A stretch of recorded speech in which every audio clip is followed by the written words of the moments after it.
একে আগলে ধরে আমার অনেক স্বপ্ন স্যার। আমার এই ছেলেটা আমাকে খুব ভালোবাসে, আমার এই ছেলেটা আমার অনেক ভালোবাসে, অনেক ভালোবাসে। সামান্য একটু মন মালিন্য আমি বাসায় ছিলাম, ওর বাবার সাথে হয়েছে। আমার ছেলেটা অল্প একটু কষ্ট সহ্য না করতে পেরে বাসা থেকে বেরোইছে স্যার, আর ফিরে নাই। আজ দুটো দিন, 3টা রাত আমার ছেলে কি খায়, কোথায় থাকে আমি জানি না। এই ছেলে গোসল করতে গেলে 20 মিনিট লাগে, আসছে গোসলও করে না, কোথায় খায় কোথায় ঘুমায় আমি জানি না স্যার। আপনার কাছে আমার অনুরোধ, আল্লাহ পাক আপনাকে যেন উসুল্লা করে দেয়, আমার সন্তানটাকে যেন একটু ফিরিয়ে দেন। আমি জানি না আমার ছেলে কোথায় আছে, আমি জানি না আমার ছেলেটা কোথায় আছে। লোকটা খুলে বাবা আপনাদের কাছে আমাকে বিনীতভাবে একটু অনুরোধ বাবা, করছি, please আমার এই সেই শান্ত, যদি দয়া করে শান্তকে কেউ দেখেন। আমি আসলে বাসা হারিয়ে ফেলেছি, যে আমার স্বজন যারা, আমার ফলোয়ার যারা, কোথায় আপনাদেরকে থাকিস বাবা? কিভাবে করজোড়ে কোথায় থাকিস? হাত জোর করে কিভাবে বলবো যে আপনারা যদি এই শান্তকে কোথাও দেখেন, কিংবা আপনাদের আত্মীয় স্বজন যারা আছে, আপনারা দয়া করে এই ভিডিওটি শেয়ার করবেন। এই ছবি তুলে আপনাদের স্বজন যারা আছে, আপনাদের বন্ধু বান্ধব যারা আছে, তাদের কাছেও এই ছবিটা পাঠাবেন, যাতে এই মায়ের বাসা থেকে শুধু একটা গেঞ্জি পরে বেরোইছে স্যার। এবং এই বাবা তার সন্তানকে খুঁজে পায়। গেঞ্জি পরে কারণ আপনারা শুনছিলেন একটু আগে, তার মা বলছিল যে 3 দিন ধরে তাদের ঘরে ছোলা জ্বলে না, তাদের খাবার নেই। আপনাদের কাছে অনুরোধ থাকবে, এই শান্তকে যদি আপনারা দেখেন, বাবার যে মোবাইল নাম্বার সেটা আমি বলেছি, উনি বলেছেন, দয়া করে আপনারা এই ভিডিওটি বেশি বেশি শেয়ার করবেন, যাতে শান্তকে তার মা এবং তার বাবা খুঁজে পান। আমি জানি না, নিশ্চয়ই আমার মনে হয় এই অসহায় মা বাবা এই কমলাপুর স্টেশনে সারা রাত জেগে থাকবে, কারণ তারা জানতে পেরেছেন যে তাদের শান্ত এই কমলাপুর স্টেশনের আশেপাশে অথবা কমলাপুর স্টেশনে আছেন।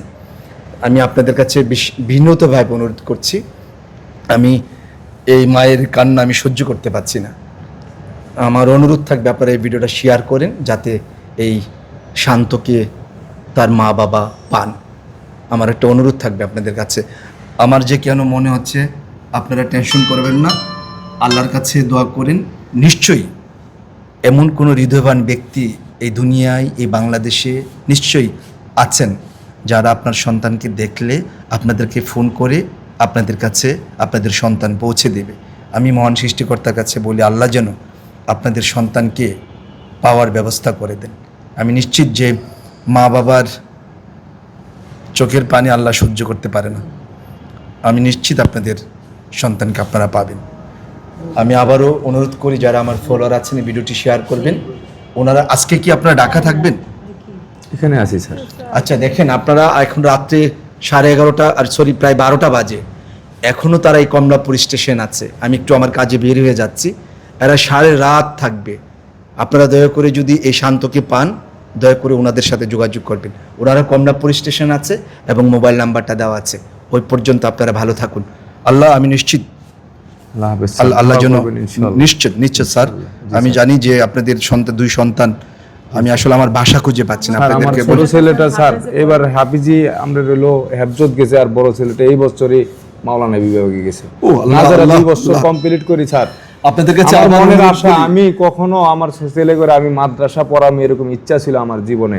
আমি স্যার আমি মাদ্রাসায় দিছি। ওনার 2 সন্তান দুজনই মাদ্রাসায় পড়েন। যারা মাদ্রাসায় পড়েন, যারা ইসলামী লাইনে পড়েন, আপনাদের কাছেও বিনীতভাবে অনুরোধ করি, এই ভিডিওটি শেয়ার করবেন, যাতে তাদের সন্তানকে পায় এবং তারা যেন সুস্থভাবে মাদ্রাসা লাইনে আল্লাহ এবং আল্লাহ রাসূলের যে বিধান, সেই হিসেবে তারা ইসলামিক লাইনে যেন পড়াশোনা করতে পারে। আপনারা আল্লাহর কাছে দোয়া করে নিশ্চয়ই পাবেন। জি স্যার।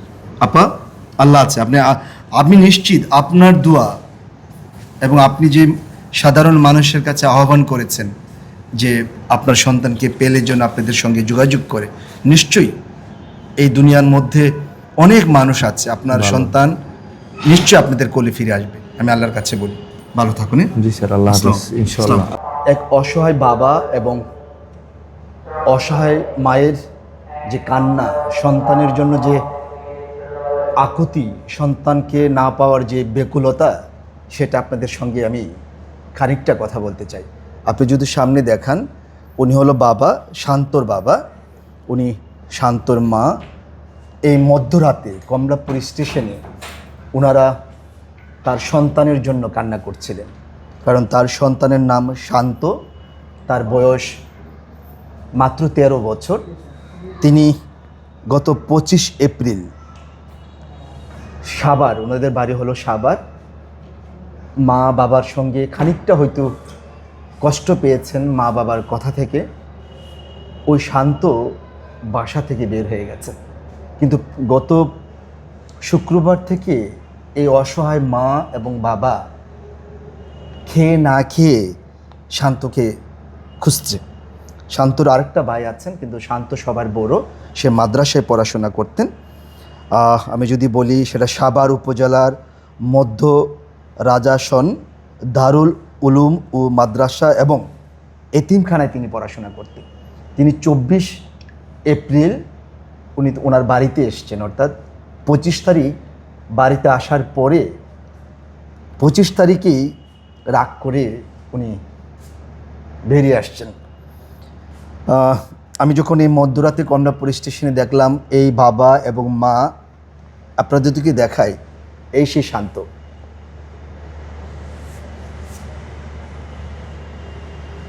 এই শান্তর জন্য তারা কান্না করছেন। আপনারা যারা আমার পাপা পেজ দেখেন, আমি বিনীতভাবে অনুরোধ করব, এই বাবা চোখের পানি ফুরিয়ে গেছে, এই মা সারাক্ষণ কান্না করছিল। কারণ আমরা যারা বাবা হয়েছি, আমরা খুব ভালো বুঝি, সন্তান খানিকটা চোখের আড়াল হলে বাবা মা ঠিক থাকতে পারে না। আপনাদের কাছে অনুরোধ থাকবো, যদি শান্তকে কেউ দেখেন এই কমলাপুর রেল স্টেশনের আশেপাশে, কমলাপুর রেল স্টেশনে কিংবা বাংলাদেশের যে কোনো প্রান্তে যদি এই শান্তকে দেখেন, দয়া করে এখানে শান্তর বাবার মোবাইল নাম্বার আছে, আমি মোবাইল নাম্বারটা বলি, 01714562745। এই নাম্বারে যোগাযোগ করবেন। এখানে ওনার বাবা আছে, নিশ্চয় বাবাও বলবে। বাবা, আপনি যদি কিছু বলেন, এই বিষয়গুলো বলুন আপনার সন্তান সম্বন্ধে, কখন হারিয়েছে, কখন কি বিষয়। আসসালামু আলাইকুম রহমতুল্লাহ। আমার ঠিকানা সাভার রাজাসন, সাভার রাজাসন পলু মার্কেট, গির্জা রোড আমার বাসা, মান্নান হাজির বাসা। আমার ছেলেটা রাজাসন দারুল উলুম কেন্দ্রীয় মাদ্রাসা ও এতিমখানা ও মাওলানা বিভাগে লেখাপড়া করত। ও গত শুক্রবার বাসায় আসছে বিকাল 4টা বাজে, যে কোনো মন মালিঙ্গ করে বাসার থেকে রাগ হয়ে বের হয়ে গেছে। তারপরে আমরা খোঁজাখুঁজি করি, কোনো জায়গায় না পায়া, যে কোনো সন্ধানে কমলাপুরের সন্ধান পায়া আমরা আসছি। রাত্রে খোঁজাখুঁজি করতে আসি, কোনো পাই না। এক ভদ্র স্যারের সাথে কথা হলো সিসি ক্যামেরা চেক দেওয়ার জন্য, উনি আমাদের থেকে একটু সহযোগিতা করার জন্য এই ভিডিওটা করতে আসি, যাতে আপনারা যদি কেউ পায়ে থাকেন, সন্তানের বেদনাটা কী জিনিস যদি বোঝেন, তাহলে দয়া করে আমার ফোন নাম্বারে যোগাযোগ করবেন, 01714562745।